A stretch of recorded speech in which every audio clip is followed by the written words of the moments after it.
Life Over Coffee. Conversations for transformation. Hello, everyone. This is Rick Thomas with Life Over Coffee. Thank you so much for joining me. I have Jacob Valk with me again. He's come back around. He has Into the Light Ministries, and it's a wonderful ministry where they produce video content and other things. And they've just come out with this new documentary or this informational. It's actually helping parents with one of the biggest issues of our time, and it has been for multiple decades now, especially since social media because of the access points that we have. But of course, I'm talking about pornography, and this is something that we don't necessarily like to talk about. As a matter of fact, if you even tweet about such things or put it online, uh, they tend to throttle down, or let's just say it doesn't get read or viewed or watched. And in fact, I want to talk to Jacob because he sent me some documentation here, and he spelled pornography P-O, but the O is an asterisk, and that's one of the tricks of the trade in order to get your content out. But that's just the way that it is. It is the biggest business in the world. It's alongside with the drug cartels. And so it's a huge thing. It infects our homes. And, as an old man now, the way that you access porn, 50 years ago, it was more difficult, more challenging. Today, it takes about a second and a half. And so this is an issue for all generations. It's especially crushing the young people. I would say, as a counselor, the young people, obviously, but also those who are married, men particularly, even though there's a growing demographic or increase of women getting into pornography as well. So this is a huge contagion that is affecting us at every point of our lives, but it is impacting our families in dramatic ways. And so Jacob Valk, I interviewed him maybe a year or so ago about another video that they produced, and I'll just let him tell the story, but I'm glad to have him here, and I want you to hear what they're doing with Into the Light Ministries and some of the things they have planned for the future. But particularly, we're going to talk about parenting and pornography, this documentary that they put out. So we'll get to that in just a moment. But Jacob, thank you so much for joining us at Life Over Coffee. Brother, it's great. It's great to chat with you again. Before even we started rolling, we had a good old conversation about Canada and America, and which is pretty much similar to the conversation we had last time I was on here. So yeah, it's really great talking with you. Yeah, so you're from Toronto. How much, and of course, you spend most of your time at Southern Seminary. hmm How much time do you get back home to Canada, or are you mostly here in the Mm, States? And also tied to that, where are you at in your academic journey? How many more, yeah. how much more time you have? So I mostly spend most of my time in Louisville, Kentucky. I don't get to come to Canada enough for my taste. I love it here. Um, contrary to all the problems in the world, up, down, all around, I love Canada, and I like the community that I've got up here. But I spend most of my time in Louisville. I actually just graduated with my Master's of Divinity a couple weeks ago, Oh, and congratulations. yeah, it was fun. It was good to walk. And then I'm starting my PhD studies under Dr. Andrew Walker in the area of sexual ethics. Particularly, I'm going to be studying the topic of modesty, which which should be a very, very interesting and convoluted journey over the next 4 years. So So I'm really, modesty is going to be your area of focus. yes, sir. Wow. Yeah, it's Okay. nice and safe, non-controversial, really straightforward. Yeah, none of us have a problem with that. I think it's in the words of Dr. Phil. Good luck with that. The I Are you still with me, or are we done with this interview? And so I will carry this while Jacob goes for his smoke break. I'm sorry. Yeah, the phone went off, and instead of letting that ring, I probably should shut that down real quick.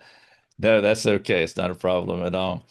Canada's drop dead gorgeous. It's very much like America. I mean, it's North America, and it's beautiful. We spend not much time in Toronto and Montreal. We've spent a whole lot more time in Alberta, particularly. And of Mhm. course, that's a lot different than Toronto. But it's very beautiful. And Alberta reminds me of the Midwest. A lot of the Midwest, of course, the Rockies is running up through there, and Red Deer and Calgary is where we spent most of our time. And Mm. Canada is just a drop dead gorgeous country. We do have one student in British Columbia, I believe, on the other side of your country. But yeah, it's really gorgeous, and I can understand why. Are you a hiker, camper, that kind of person? You got that vibe about you. Is that do you do that?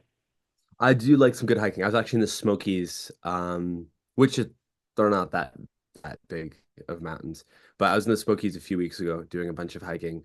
Um, I do. I'm gonna be honest with you. Like, I'll camp a day or two, and after that, I'm like, give me my bed. It's like all the sort of the granola look is a bit of a mirage. I prefer. I'm nerdy. I prefer sitting in the library reading above certain other things. Although I will tell you, there's some good snowboarding in Canada, and I've got my fair share of time on the hills down. So Yeah, we call this the Smoky Mountains. We call them mountains. well, I don't know if I told you this last time. I Canada is my kind of default conversation, but I was actually born in New Zealand, and New Zealand has some serious mountains. Like that's a place that has got some peaks. And so whenever I go back there, it's really refreshing to see some real pieces of rock. Okay, so what are you? Are you a New Zealander or a Canadian? What are you? Dual citizen. So No, what are you? whatever. I mean, were your parents born in New Zealand or? Yeah, well, I mean, the history is really interesting because if you look at me, I'm very Dutch background. Like I look it, and so after World War II, there was a lot of emigration from the Netherlands because they weren't treated very well by the Germans during that particular episode of history. So a lot of the Dutch left, either went to Grand Rapids, Michigan, because of course, or this little pocket of southern Ontario or New Zealand. And they all stayed, a lot of the Hmm. Dutch Reformed churches all stayed in communication. And so my mom decided to, go teach in New Zealand because there's a good church community there. And they were talking a lot, and met my dad and had about half of our family in New Zealand. And then we came back to Canada and then had the other half. So How about that? We just had our first meeting maybe 3 weeks ago with a gentleman in New Zealand. They want us to come and do some biblical counseling. Now, I can't tell you geographically much about New Zealand, but it's the Upper Island, yeah, the yeah. North Island. But they also want us to go down to Christchurch and do some work down there as well. And so we've had our first talk, and they're very hungry for biblical counseling in New Zealand. So maybe at some other point we can talk about that, maybe make some connections. But I did not know that. So you're at Southern Seminary. You walked. So what was that, like a week ago or something? Yeah, literally. I think it was Yeah. last week, When do you start back school? January. So yeah, just full send. Well, it's interesting. God's really good in his providence. I I've got a decent amount of bandwidth, and the work I do with leading into the light uh is very complemented by my schooling and vice versa. So as I'm continuing doctoral studies, all the work and thinking I'm doing, trying to understand God's design for biblical sexuality, always is in dialogue with the resources that we build for the church at Into the Light. And I love that. It makes me, yeah. It's like I get to practice what I learn very quickly as far as teaching goes. So Yeah, and your partner, John Michael Bout, is he as Southern or? yep. Yep. He's a bit slower. He's got a wife and almost three kids. And so he's taking things a little more leisurely. But yeah, he's going, he's probably, I shouldn't say this, he'll probably do his PhD in biblical counseling. Potentially under Jeremy Pierre there, which might be a name familiar to your listeners. And so again, that's a whole world that's far in the future, but that's kind of his direction. Sure. Well, that will help to accent. You're going deep into sexual type studies, more specifically into modesty. If he goes into biblical counseling, that will add another aspect there that would be good. Also, him being married and children too makes a difference too, because I mean, you think differently once you get a Uh, spouse, and then when children start coming along, the things we thought we knew, we don't know, and we tend to think about things differently, and so that's an advantage as well. But I do commend you, not being married, and this is the time. I mean, this is the time to make hay, because things do, as you said, things slow down. You have other responsibilities and priorities, and if you can get your academic training behind you, or majority of it, before marriage, that's definitely an advantage. And so good for you. I would go for it as strong as you can. Is there a you saw my Mrs. if you saw my course load, you would definitely agree that I'm going forward as fast as I can. I got a busy semester coming up. Is there a Mrs. Jacob Valk in the waiting anywhere? Not at the moment. Don't. Yeah, not at the moment. A lot of my time's wrapped up in basically doing what we're talking about right now, and school, obviously. Okay, you all can send those emails to Into the Light Ministry. Don't send them to Light. Hey, Don't go ahead. Go don't ahead. send I'm sure John Michael will get a kick out of reading those. That's for sure. don't send them to Life Over Coffee. We're not going to mediate this. But anyway, so all right. So to give us a brief overview of just your ministry, how it started. I know we covered some of this last time, but this will be good for here. And then I want to jump into what you have here with this doc. Absolutely. So when we talked last time, it was for our documentary Into the Light. And so it started as the name was Into the Light. When we built the documentary, we weren't sure if we were going to go further with that. But the documentary Into the Light is a teaching documentary that walks through the process of change from bondage and sexual sin to freedom in Christ. And so it's a resource for those directly who are struggling with pornography. So we have like Jeremy Pierre, Garrett Kell, Deepak Reju, lots of just a lot of really, really great biblical counselors. Jenny Solomon and Ellen Dykes. Those kind of the cast of people we interview through there, really walking through that process of change. But because it's a documentary, storytelling is really close to our mission. It weaves the stories of people who struggled and found freedom in Christ through that. So that was like we released that in early 2023, and God was so good. The response was kind of overwhelming. It just a lot of people found it really useful, and so we kind of looked at each other and had some coffee and decided like, hey, we've got some camera gear, we've got some really amazing connections, we love doing this. What would it look like to build this into a ministry? And so, we went through the process, got a good budget together, got a board of directors, all the things. And we kind of looked at each other and said, hey, what should we build next? What would be the most helpful? Because our mission is we want to build video resources, and we have our eye really a really good counseling eye on, and hopefully our ecclesiology is good. We want to build resources for the local church to be used by the local church. And the next obvious thing was parents. We had so many parents coming to us saying, hey, this is like a great documentary. It's really helpful, but like, how do I talk to my kids about All right. sexuality? Like, do you say this to a 5-year-old, or am I going to wreck my 5-year-old? Like, it's incredibly complex. And so that set us off on basically over the last 2 years. We've been reading like crazy, researching, connecting, learning. I can't tell you how many different coffees I've sat down with pastors, biblical counselors, parents, trying to understand the problem of pornography as it relates to parents. And then we reached out to a lot of people, and we ended up creating.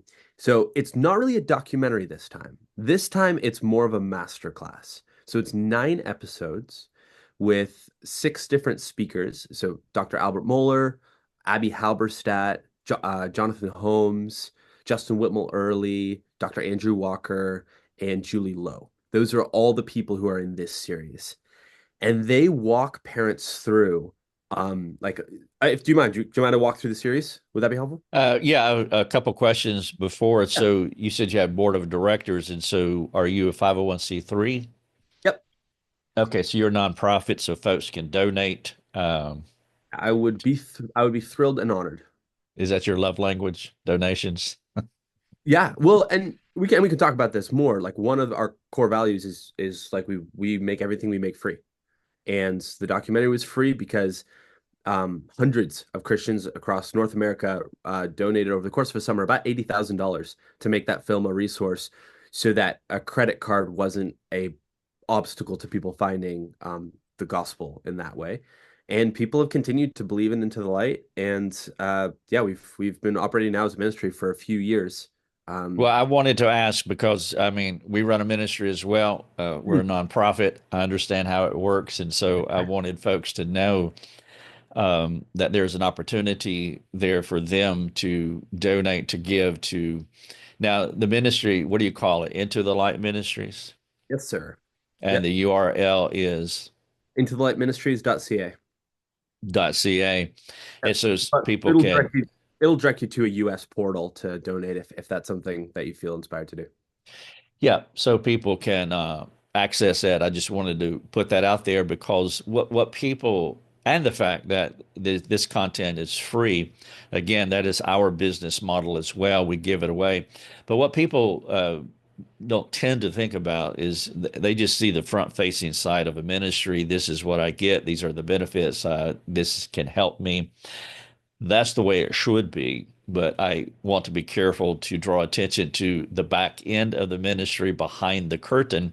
That's where all the machinery is. That's where the Mhm. oil is on the floor and the smoke is ascending up through the roof. And that there's a couple nuts and bolts laying around, and and people they have the wrenches and they're turning things and trying to make it work. And we don't tend to think about that. But I just want to draw a little bit of attention that there's no way that you can give your resources away without a small army of people behind the curtain, basically underwriting the ministry. And so, being a nonprofit, that's very helpful. And some people may be, and you didn't ask me to say any of this. I'm doing this on my Okay. own, but it is important just to understand how it works because it's not free.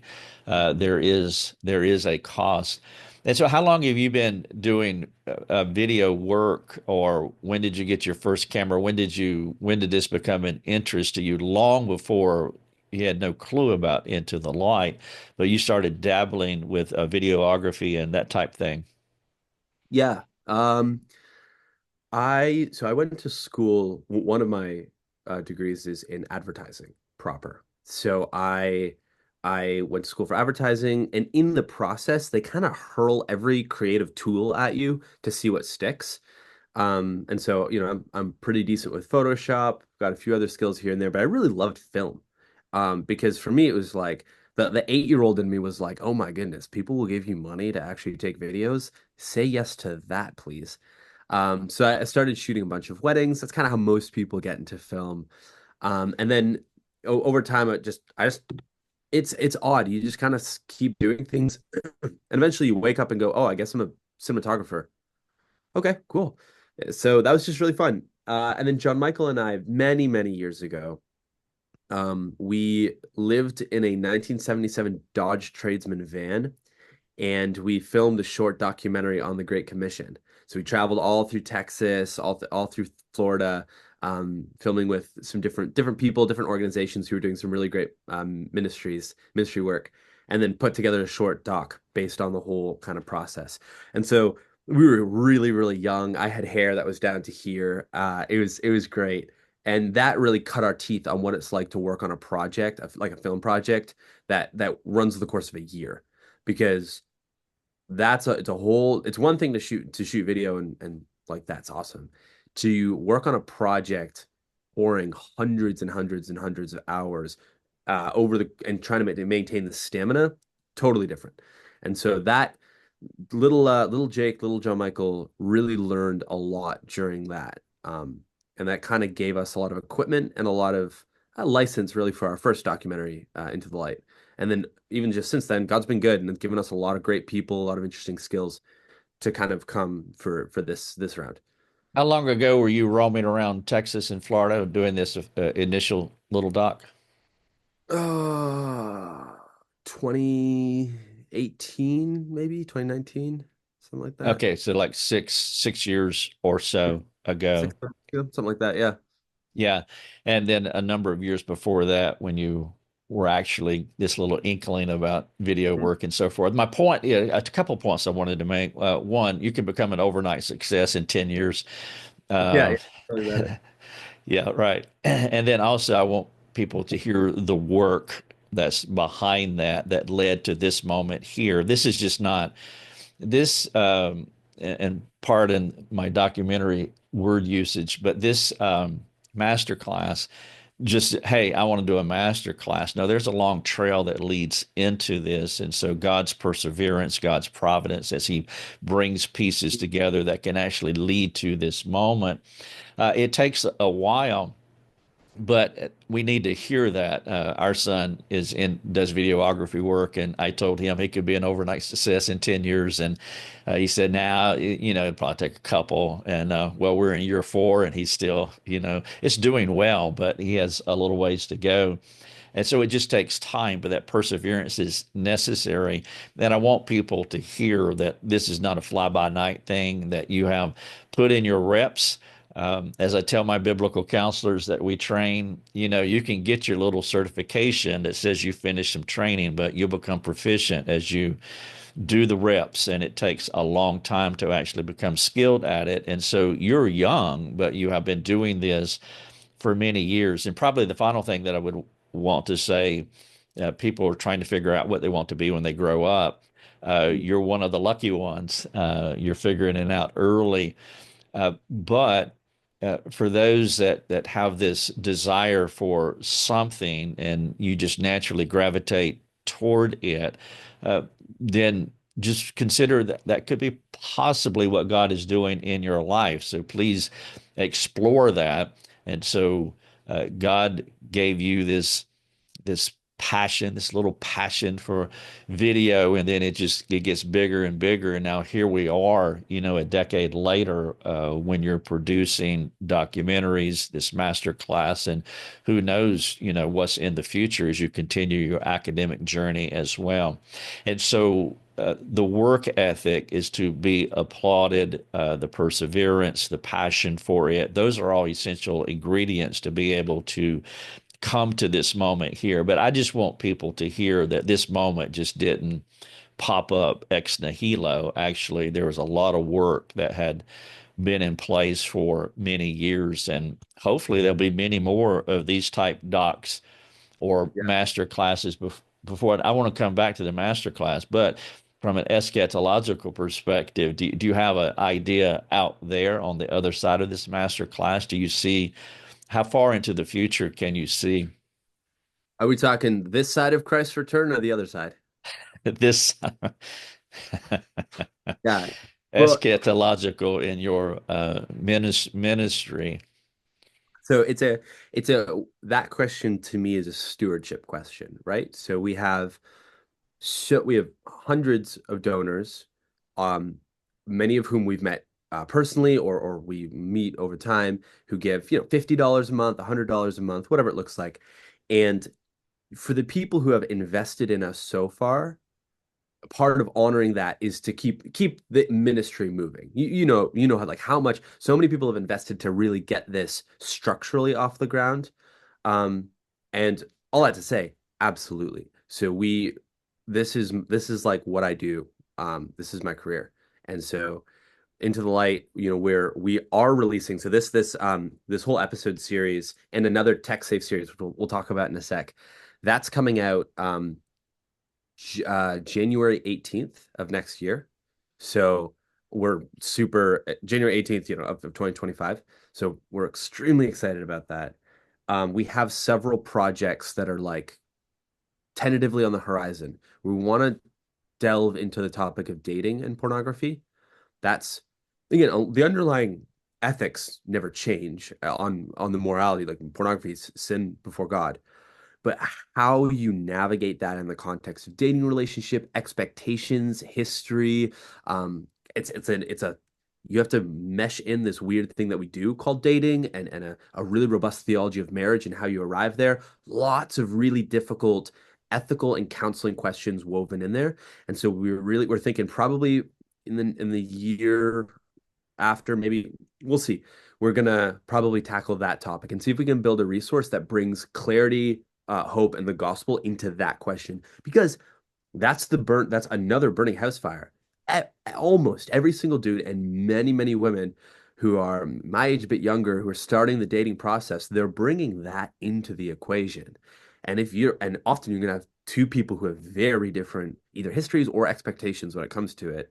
Not a lot of clarity around that topic. So Yeah. that's one of I could list 6 or 7 different topics that over the years we're going to keep attacking and different resources, maybe a podcast series, another documentary proper, maybe a video series, kind of depending on what fits for that. Great. All right. So we've talked about the past. We've tackled the future. So let's come to the point here. The master class. All right. So what is this master class? Mhm. So this masterclass, it's parenting pornography, right? You're a parent and you've got some children, and we try and address each of our speakers kind of goes from young to old. And so the series starts with Abby Halberstadt and Dr. Moeller. Probably most of your listeners will know one of those two names at least. And they really set the stage. Let's talk about this issue. Let's get some context. Abby's really big on the encouragement side, like, hey, parents, this is something you got to deal with, and you got this. And then Dr. Moeller gives a little bit of the history of like how we got here culturally. And then we dive into Jonathan Holmes. Justin's at the end. Jonathan Holmes, in the first kind of episode, really looks at parents, or the first couple episodes. I mean, how we chop them up is a bit different, but he basically takes it's about an hour of content and is really doing biblical counseling for the parents first. Because one of the things we realized, just talking to a lot of parents, really trying to wrap our minds around this issue, parents rightfully are just scared. It's no one said like when you signed up to be a parent, very few people told parents like you're gonna have to become an expert on addiction, an expert on technology, understand biblical sexuality up and down, all just in order to navigate this complex topic. And so we want to, and so many parents are coming in either having made mistakes in their relationships, having been hooked on pornography in some capacity in the past, still struggling with pornography. So we want to spend a really good amount of time first, like, hey, before we talk about the issue, before we talk about your kids, before we talk about your home, let's just give you a good biblical counseling session. And do you know Jonathan? Not personally, no. I know of him. Such a warm, thoughtful, kind, but like clear and convictional man. Like the best biblical counselor you can ask for. And so that's the first thing parents encounter in the series. The second thing is Andrew Walker. So Andrew Walker, he's an ethicist at Southern Seminary. He's my dissertation, or he's my faculty supervisor. If I can interrupt, I do want to make a point. When you do have a baby, they don't tell what you do. This is how it works, by the way. You have a baby, they give you the baby, and then you go home with the baby, but they don't give you an instruction manual for the baby. And so it's all exciting, of obviously making the baby for obvious reasons, and then the carrying of the baby, and then the photographs, and the growing belly, and all of that. You have a party, and gifts are given, and it's just very exciting. And then you come to 40 weeks, and you have the baby, and then you walk out of the hospital, and it's like, what am I to do with this? And when you say parents are scared, I just wanted to punctuate that. You're Mm. speaking specifically in this area of sexuality and pornography, and that in itself, there are 100 tributaries that flow out of that. But then there's everything else pertaining, to having a baby as well. And so it is a huge event in a person's life. I mean, it's one of the top five. I mean, you're born again, you get married, you have children, and you die. Those are like the five big events in our lives. And so having a child is a huge event. And then having a child in the sexualized culture in which we have them, uh, that just you're just dealing with a niche aspect of the greater complexity of having children, but there is so much there's so much intricacy in here. So I appreciate the several ways that you're talking about it, not just teaching children biblical sexuality, but even the baggage that we bring into our own relationships, into the marriage and into the parenting, the shaping influences, the things that have happened to us, the male female dynamic, we perceive things differently. There's also this inhibition, the fear of man about talking about sex and sexually related issues. There's fear of man related to giving a child a device or not, when, at what age, and so forth. And so there's just a lot there that you are addressing. I just wanted to highlight some of that complexity because it's important. And so I'm assuming that this master class will help to kind of settle the soul noise down a little bit that could be amped up inside of parents. Yes, sir. That is the point of these the first section. So we divide it into several sections, but the first two episodes are all on that topic.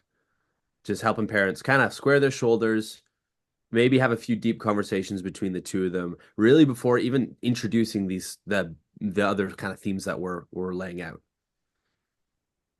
Yeah, great. And so this could also be preventative, right? So if you're newly married and you're child planning and hoping to have children, that God would bless you with children, this could be part of some of the training curriculum things that you would want to go through. Mhm. So I would be thrilled if the people who are listening go track down the trailer to this series. You know, we built kind of a flashy trailer. One of the things you'll see, It'll be in the show notes, and also our last interview will be in the show notes as well. fantastic. Um, in that trailer, you'll see like we've got a lot of really beautiful cinematography around the interview, but it cuts to side angles of an audience. We had a really tight, intimate audience there, listening, writing notes, all different ages, and a bunch of the people who were in the audience were people who weren't yet married, but they were saying like the whole series. The thing I got over and over from them was, "This is so helpful for me to set categories, expectations, plans." For when I get married, even things that I want to talk about early before actually like we're looking at a 6-year-old going, oh, we got to have some of these plans. And Julie Lowe, kind of a little bit later on, she's amazing for that because she really talks about things to talk to your children when, even stuff that like when you have your eyes set on, okay, this is my little 2-year-old. This little 2-year-old is going to be a 22-year-old and is going to get married. There are things, very slow, age-appropriate things you can start saying to that 2-year-old, just like um embodiment. Like, hey, look at your body. That's a good thing. It's a good thing that God gave you. That's sowing seeds that are gonna make a lot of sense when you're 8, 9, 10 years old having those conversations about sexuality proper, that are gonna have a lot less grief when you get to actually getting married if you've been taught those well. Yeah, I agree. In my book, it's called The Talk, and Mm, it's the talk as we understand it when you have the sex talk when a kid is, 10, 11, 12, 13, depending. It would be different for different parents and different children, but um, the question is, when do you start having the sex talk? And the answer is before your children are born. And this is when you're talking to each other, not only having these conversations, in some ways saying the quiet part aloud because there can be some inhibition about having these kinds of conversations, but also modeling biblical sexuality between the husband and wife. And so you don't want to get to when the child is 12 and we have the talk, but there hasn't been this on ramp to that talk where they've seen male female dynamics. They've had these conversations in age appropriate ways that have led up to it. And then you can have the actual sex talk, and it's not as traumatic on the child's soul as much as trauma is when the tectonic plates of their lives are shifting in every possible way at that age. It helps to soften the blow a little bit. But this long history of communicating biblically about sex and sexuality is very important. So it's good that you are addressing that and trying to envision them to build that long on ramp to the things that are going to become increasingly more dynamic and complicated as they grow older. But having that awareness instilled in them early on is huge from a parenting perspective. totally, totally. Um, two authors, Daniel Weiss and Joshua Glazer, wrote a book called Treading Boldly, about this topic. And one of the things they say, they make that exact point. And one little add-on they say that I thought was so brilliant is they say, look, it takes all the stress out of the talk for like blowing the talk because you'll just have more conversations. So if one's a bit awkward or you don't quite hit all the check marks you need to, that's fine. There's going to be Yeah. another kitchen. That kitchen table is not going anywhere. You can have these conversations again, and that just kind of de-escalates some of the stress about the whole thing, which I think that's a really, really helpful thing for parents to be like, this is not, it's not on you to nail like every one of these talking points flawlessly in a nice 45-minute conversation where your child angelically floats off with her new revelation. Like, that's not real. Yeah, you don't want to oversteer the car. You just want to relax and let's move through it, and there'll be more conversation. But the other on the other side of that is that in many, if not most of these cases, they're not breaking new ground with many children because of the society in which we live and the access that they have to unbelievable content. And I'm not saying that in a positive light. And so children are being indoctrinated earlier than ever before. The zeitgeist of this age is very proactive, very evangelistic in communicating their anti God message about sexuality.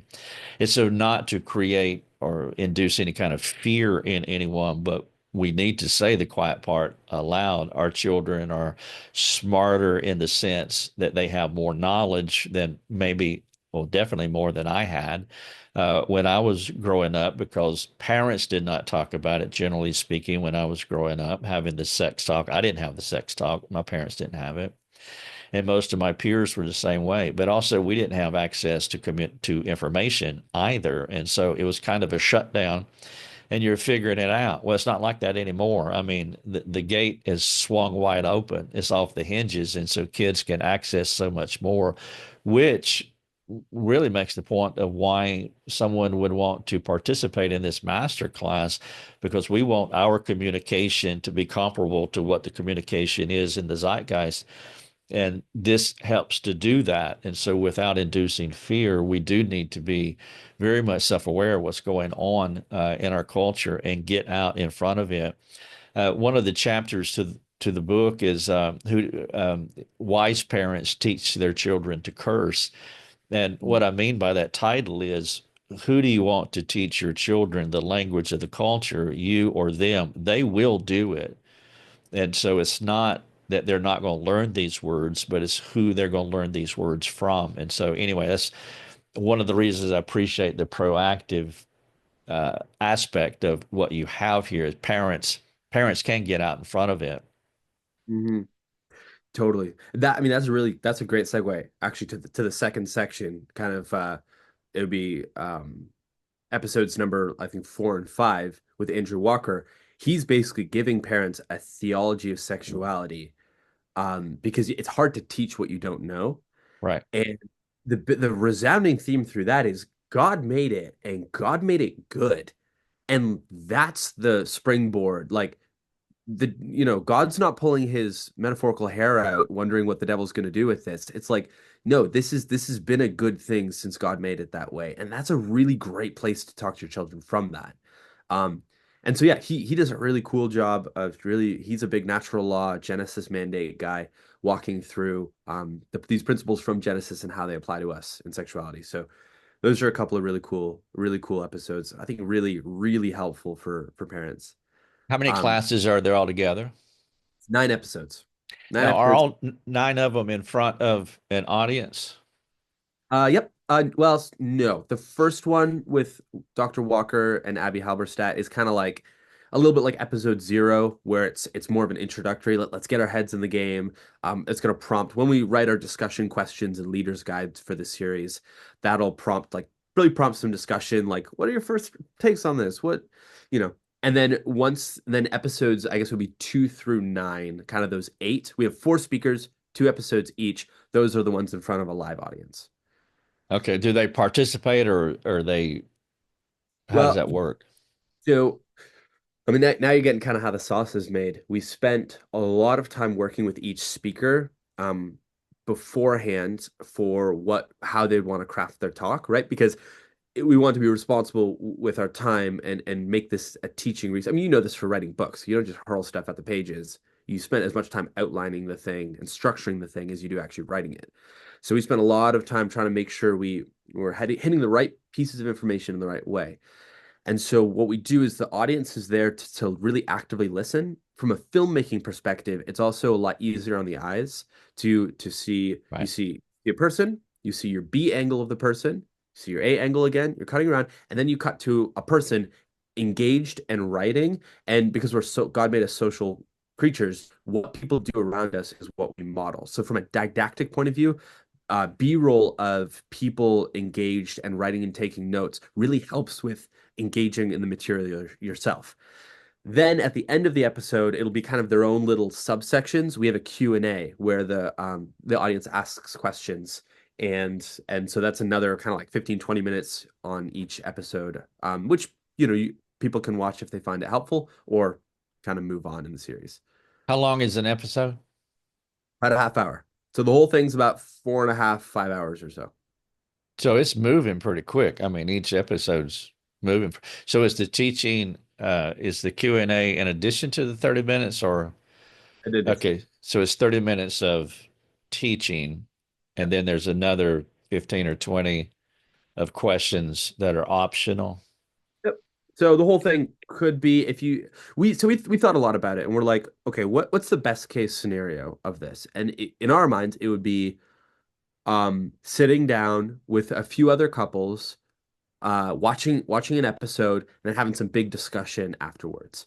And so we're like, okay, 9 weeks, that's a big commitment to say let's say, hey guys, every Wednesday night we're gonna all come over, we're gonna watch an episode and talk.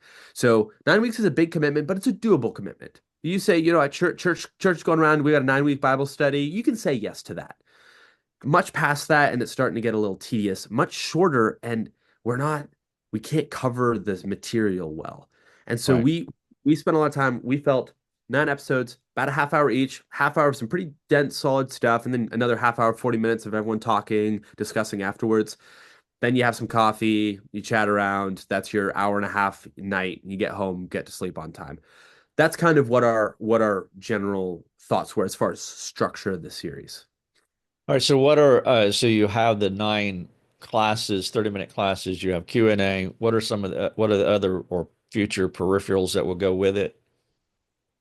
So yeah, we'll have this series, the discussion questions and Q&A.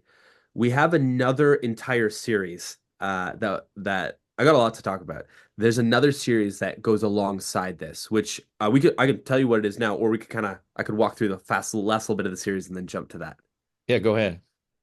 Um, After Walker, we have Julie Lowe. Julie Lowe again. So now you're kind of on episodes, I think 6 and 7. That's now okay. We've talked about you and your struggles. We've talked about sexuality proper, a good theology.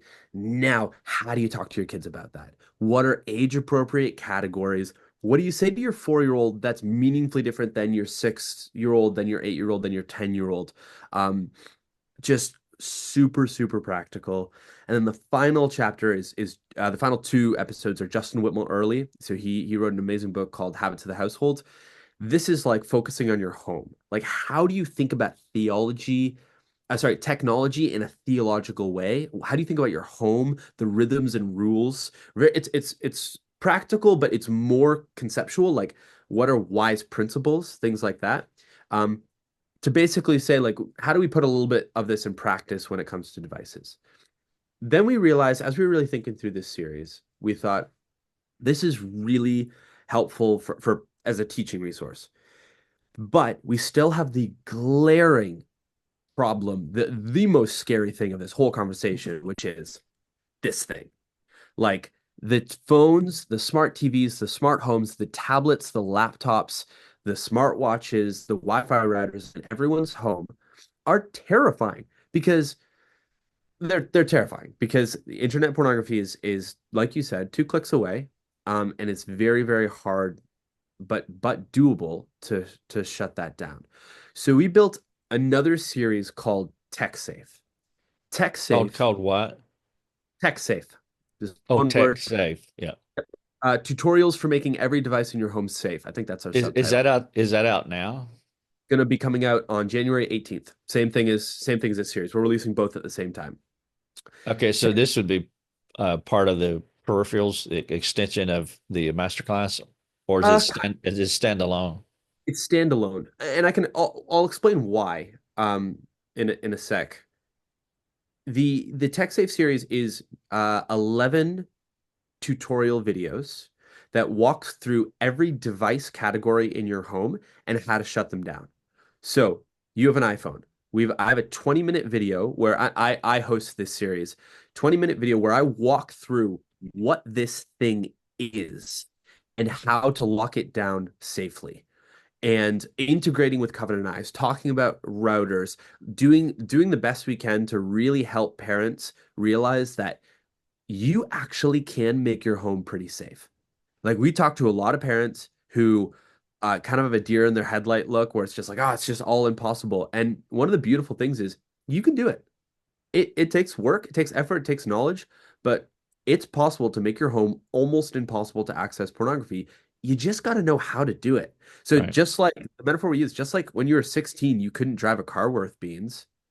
You took driver's ed. We learned how to do that, and now it's just a part of our life. Cars are a complicated thing, and yet we figure them out. Same with all the devices in our homes. So the kind of overarching metaphor that we use is like our first documentary, Into the Light. That's the ambulance at the bottom of the cliff.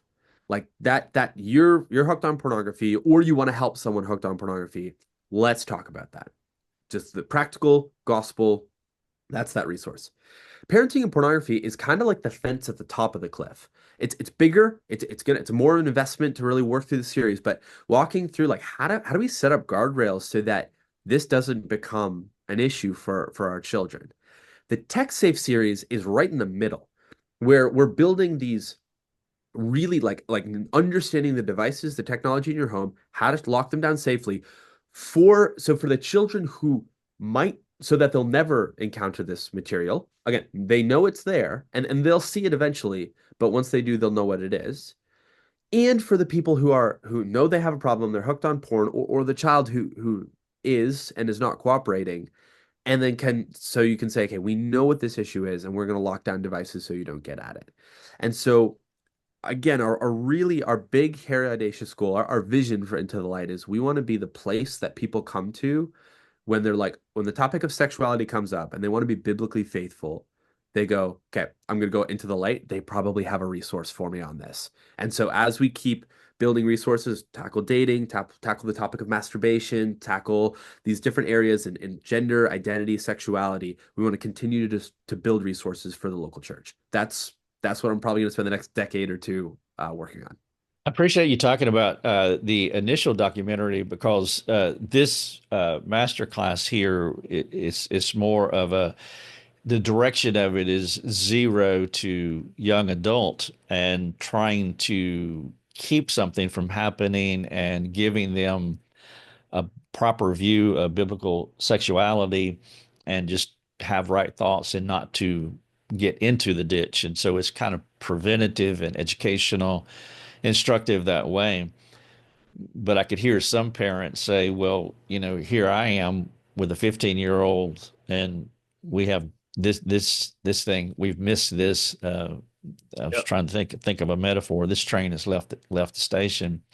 Well, then that goes back to your first documentary. It's, what do we do now that the husband's caught, the wife's caught, the child's caught, whoever? Well, then the first documentary would be for that. Did I get that right? Yep. And it's free. It's free. It's out Yeah. there. You can go to either intothelightministries.ca or intothelightdocumentary.com, but we own both. Go to the same page and you can watch the documentary for free. And Yes. Go ahead. I can't say that without also thanking, the hundreds of people who made that possible. Like nothing we get. One of the greatest like you run a nonprofit, you have to write all these Christmas messages to all these different people, thanking them for being donors.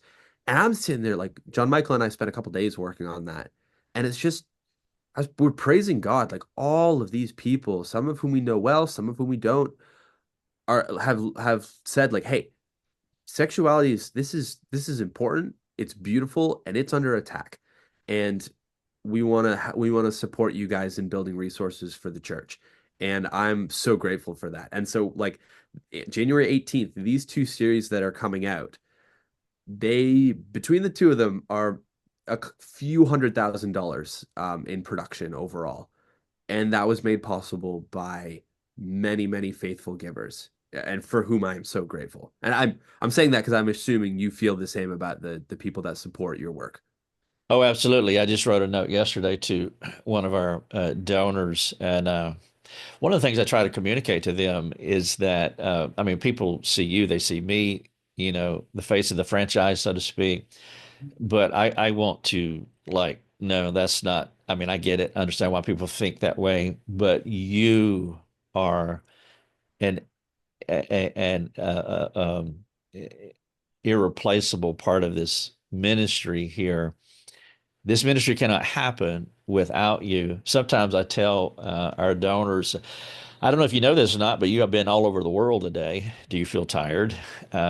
Because we go around the world, and this is what a ministry can do with technology. There's an echo of omnipresence in technology. And so, with this redemptive understanding of technology, you can wrap the globe and God can impact many lives through what you're doing. But I want our supporters to know that that's you too.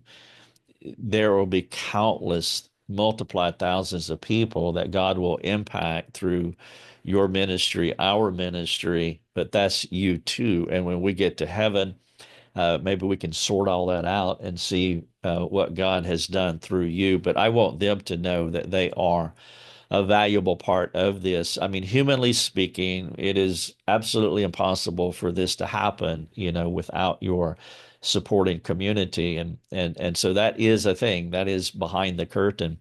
Who are some of you mentioned Covenant Eyes, at Into the Light.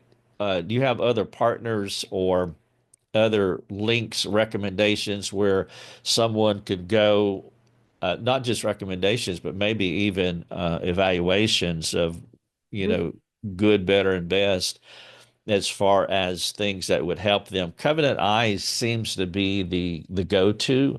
They've been at it for a long time now, and they seem to have a good way of doing this and working with their customer base and the accountability and so forth. What are some other recommendations or that people could find at Into the Light that would help? Yeah. So, one of the videos that we built in the Tech Safe series is a whole video on recommended resources, people that we either know very well or we just have seen their stuff and we trust them. And so we have a whole video again, January 18th when that comes out, a whole people video that people can go there. Covenant Eyes is first on my list. We know the people behind Covenant Eyes pretty well. Um, they like they're good Christians, and that undergirds everything they do. Their screen accountability. Um, I like the way you modify that. They're good Christians. well, what I mean by that is it can be easy for branding to slap Jesus on I get something, it. I you get know. it. Yeah. And one of the reasons I know one of the reasons you can tell that they're good Christians is they're actually sorry, I shouldn't good Christians is probably not the best adjectival modifier, but um they That's write fine. off. That's like a born again Christian. Yeah, yeah. I like Well, that too. It's good to be they born again if you're a Christian. yeah, I love that part. It's one of my favorite parts. Uh,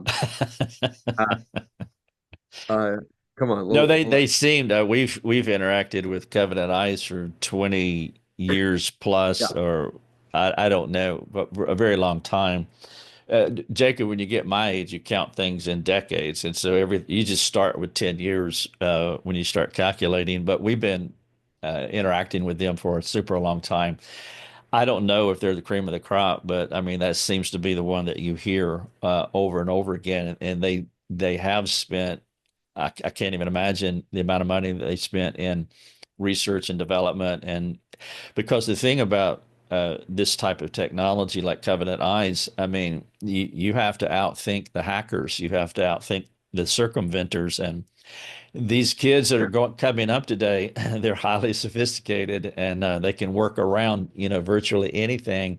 And so it's not that Covenant Eyes can put out a product. It's like, good, well, that's done. We'll go on to the next thing. I mean, it's constant evolution in order to stay up on the rapid advancement of technology, because I mean literally it changes every single day, and so it takes a lot to stay out in front of it. And that's one of the things I appreciate about Covenant Eyes. I'm not smart that way, so I couldn't tell you what they do, but they seem to be very aggressive, very intentional about keeping their software sophisticated enough Yep, to keep people safe. totally. Yeah, accountable to you, or accountable is great. Another one is that's really good is accountable to you. They're a bit smaller, but we know that the team there quite well. They're great. They have a slightly different philosophy with how they do accountability reporting. They're big on text-based reporting. So there's no way you will ever see the images that are being searched by someone who's struggling with pornography. And so they're very Covenant Eyes does this too. They're to give them credit, they're very careful as well. But accountable to you goes an extra step in really being mindful of the accountability partner and shepherding their heart. And so there's a bunch of really great people there. Another key piece that we don't think about as much, but it's really important, is your modem or your router. So there are some routers, and this doesn't change, you don't have to change your internet provider at all, but you can buy routers that will stop any explicit content at the router level before it sends it out over Wi-Fi. And they do a great job of it. So Bark, I've been growing an appreciation for Bark. We don't know them that the team behind there and as well. We have some relationships with them, some affiliate links and stuff. But Bark they've got phones, like child phones. They've got accountability systems. They have their own router, and you can sync up your house in a really, really safe way with their products. They're really sharp. And so Is that I've been like like, dog bark? yep, Is that an BARK. acronym? No, I think they're going off the metaphor of like a watchdog, like something Uh, bad, got it. Got like it. that. But That's interesting. So with that, oh, I wonder how that would do with gray areas. When you're doing research and it's yeah, not it's not porn or Michelangelo. yeah. Well, Uh, and nice thing is, so a good accountability software, and I love this. I love this stuff because over the last couple of years, I've gotten to understand this stuff really well. A good accountability software should be able to do three things: monitor, filter, and block. And so your monitoring is all about awareness. It's just understanding. You should be able to very comprehensively, accurately, and smartly know what traffic is going through Wi-Fi. Filtering is then making smart decisions, even like let's say YouTube, you might decide that YouTube is okay for your family. But good filtering will block a bunch of YouTube because not all YouTube is created equal, right? right. I'm a watch geek. I watch videos all the time, very safe, harmless. There are also terabytes of basically explicit pornography on YouTube, and parents need to know that. And then blocking allows you to make intentional choices to say, maybe for this time or season or these hours during the day or whatever, YouTube is just a no-go. And so you can block that very effectively. All accountability software should give parents the control and do it well and do it in a comprehensive way to be able to navigate each of those areas and make those decisions for their family. And they're getting scary good at it. Like the apps, you could say, "Hey, I'm gonna go do some groceries," and just go doo doo and just nix YouTube on your Wi-Fi and just go come back, boop, put it back on, or say all Wi-Fi is shut down after 9 p.m. No one's gonna get at it. And then you have to be mindful for phones for cellular data, which is why accountability software that's on the device is important. And I'm kind of speeding through these. We take a lot more time in our Tech Safe series to kind of walk through these Right. principles, but the exciting thing when we set off on the series, Jamichael and I, we sit in a really interesting area. I sit right at the bridge point. I remember dial-up internet, so I remember the wee wee wee. I remember like I played outside, with sticks in the forest. Like I was that almost that 90s kid. but I'm also a digital native. I'm technically Gen Z. I'm right on the cusp there. So I have this awesome ability to be like, I can sit with the parents and go, man, kids these days, am I right? And I can also like I know TikTok well. Like I'm a digital native. So one of the things when we set off on this, we were like, okay, can we do this? Like, can parents is this just doomed? Are you screwed? And the answer is no. You can take control of the devices in your home. You can have a kid that doesn't have to be a Luddite, that can, because I fundamentally believe technology is a good thing. It's part of the creation mandate. Like an iPhone is a good. It's just a very, very terrible weapon in the hands of the enemy because that's what Satan does all the time. He can only take either good things that God made or good things that people have made as image bearers and distort them. And so you can have technology and you can make it safe. It's possible to do. And that was a really great thing to realize after hundreds and hundreds of hours of research and writing. Yeah, the redemptive use of technology. And so we're not throwing the baby out with the bathwater. And when we sat down in '08, as we were thinking about our ministry or future ministry and business model, the redemptive use of technology was a cornerstone of Yeah, everything that we hope to do. And all these years later, we look back on it and God has used it in a remarkable way. And you're doing the same thing. And so we can take these privileges of common grace and we can use them in fantastic ways. But we have to understand that with every good thing, there's a nefarious dark side. With every good gift, there's a liability, and we need to be aware of the liabilities. So, Into the Light Ministries is trying to answer part of that question. And so, I would encourage you to go to into the light ministries.ca. Is that right? sir. That get into the light ministries.ca. They have stuff there. There will be a link in the show notes where you can listen to this interview on podcast or watch the video as well. And then there'll be a series of links, and I'll get with Jacob to see which links he wants to put in there for you all to access. But most definitely, our last interview, also the first documentary that they did, and then this one is coming out. You said January the 18th of 2025, and this is going to be a double feature presentation with the tech safe stuff Yeah. too. Is all of this stuff buttoned up? You're ready to go? Nope. Nope. I'm the Tech Safe series. Hey, you run an organization. You know how it is. That's why I asked. That's why I asked the question, and I assumed the answer. Our timelines were good. They were great. And life happens, and things I'm get pushed. laughing with you, not at you. Oh, I know, I know. No, God is good. We're gonna pull it off. Like we're not. I'm not as stressed as I could be. But no, I'm gonna basically after we end this interview, I'm gonna go crack open my laptop. And I'm gonna put some of the finishing touches on one of the episodes. So I'm still editing them. We're about as of recording this. I don't know when you intend to release it. As of recording this, we're still about a little less than a month away from that date. So Yeah, a few of the things are locked down. The Tech Save series, that's in the bag, praise the Lord. Um, but also, as you know, like marketing and doing what we're doing here, and getting your social medias and setting your website properly, all the kind of infrastructure around the resource often takes more time than the actual resource does. And that's part of stewarding the things God's given you well. And so a yeah. lot of You're that's making me tired as you talk about that because I got a tape playing in my head.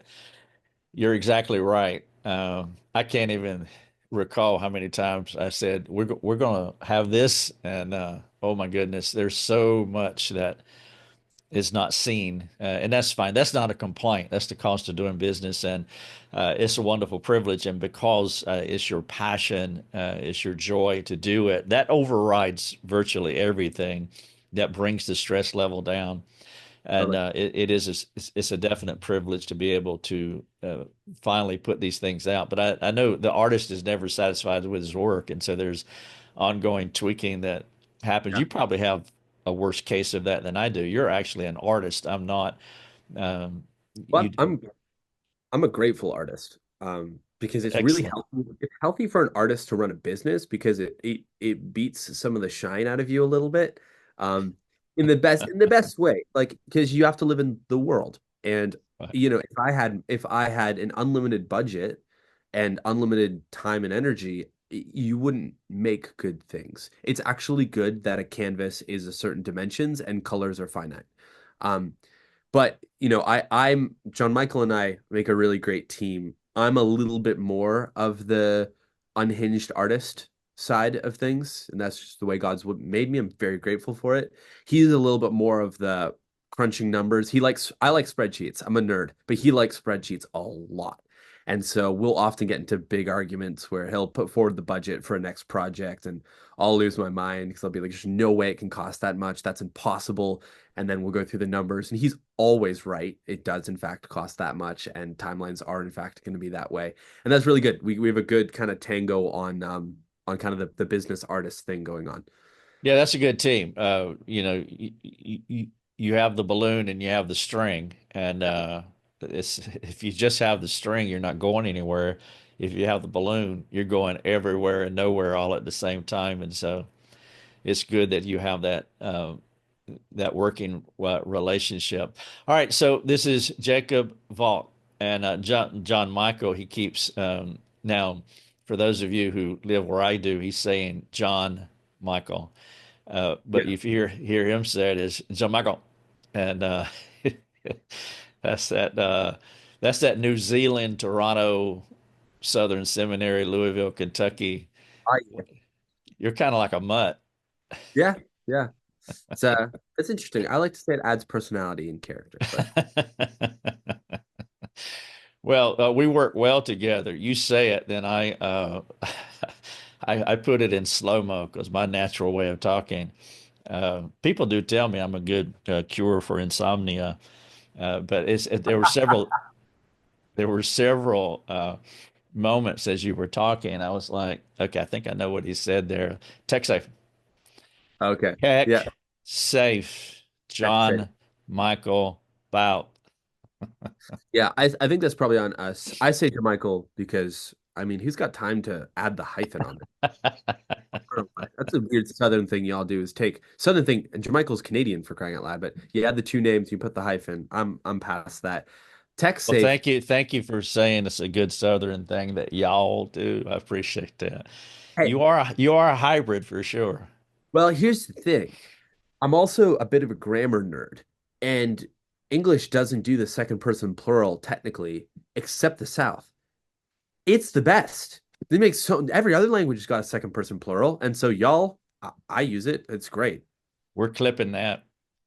I, I, I, I actually have a visceral objection to the phrase "you guys" Yeah. because it brings gals and guys together into this monolithic, and that is exactly where our culture is. And so I refuse to say "you guys." I say "you all." Uh, rather than because I don't want to throw shade on the gals out there and you guys. I'm not into it. But anyway, that's enough. We've gone off the rails. And so John, Jacob, Valk, thank you so much for your time. You're very gracious. We're going to get this buttoned up. As you know, there's a thing called post production, and we'll get this thing buttoned up and get it out there. Will probably be in the next couple of weeks. For time stamping, we've been talking about dates here. We're doing this 5 days before Christmas. This is December the 20th. The two resources coming out, the parent and pornography and the tech safe, will be again January the 18th, and so all of that will be out before that, and people have hopefully we'll get a little promo going for you. Appreciate you, John, Jacob Valk, and next time when your next thing comes around, let me know, and we'll do another one. Wonderful. Wonderful. Maybe you'll get to meet John Michael too. Oh, We'll that see. would be great. I've heard about him. I assume he's real. All right, Yeah. thank you, brother. All right. All right, bye bye. Thanks for joining us. Learn more and get access to other resources at lifeovercoffee.com.